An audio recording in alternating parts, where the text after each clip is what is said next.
আচ্ছা, আজকে আমরা শিখব যে বীজগাণিতিক রাশির একটা টাইপ, সেটা হচ্ছে কি যে এরকম একটা সংখ্যা রাশি দেওয়া থাকবে যে কি কত, যে 9x² প্লাস কত আমাদের 16y², এর সাথে কত যোগ করলে যোগফল পূর্ণবর্গ রাশি হবে, এই রিলেটেড কোশ্চেনগুলো বুঝছো।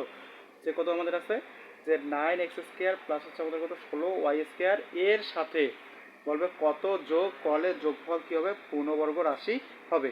আচ্ছা, ক নাম্বার অপশান দেখো, যে আমাদের কত আছে 6xy। খ নাম্বার দেখো আমাদের কত আছে, যে আমাদের খ নাম্বার আছে 12 এবং গ নাম্বার 24 এবং হচ্ছে কত ঘ নাম্বার আছে আমাদের কত 144xy।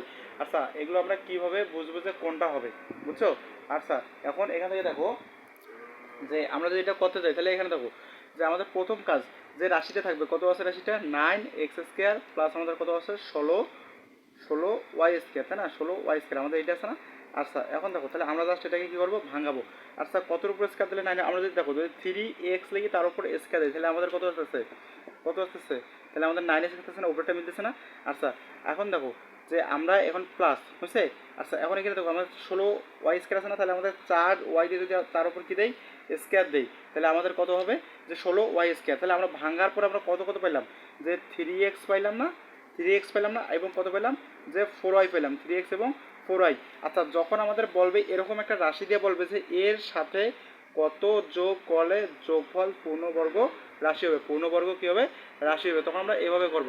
দেখো তাহলে আমরা প্রথমে এটা ভাঙাবো। এখানে দেখো যে 3x-এর উপর আমরা যদি স্কোয়ার দিই তাহলে আমাদের 9x² আসে না, 3-এর উপর স্কোয়ার দিলে 9 আর x-এর উপর স্কোয়ার দিলে x² প্লাস প্লাস হচ্ছে।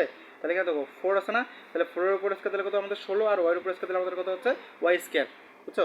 আচ্ছা, আমরা ভাঙার পর কত পেলাম 3x, আর একটা কত পেলাম 4x, দুটো সংখ্যা পেলাম, একটা হচ্ছে 3x পেলাম আর একটা কত 4x পেলাম, দুটো সংখ্যা পেলাম, একটা 3x এবং আরেকটা হচ্ছে কি 4x।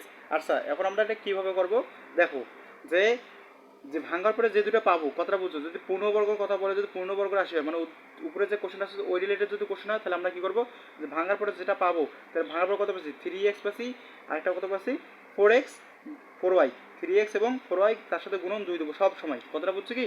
আচ্ছা, এখন দেখো তাহলে 3 4 কত হয় 12, তাহলে 12 দুগুণে কত হয় 24, তাহলে আমাদের কত আসলো 24, তার সাথে কি আছে xy। তাহলে দেখো এখন আমরা এইটা দেখবো কোন অপশানে আছে।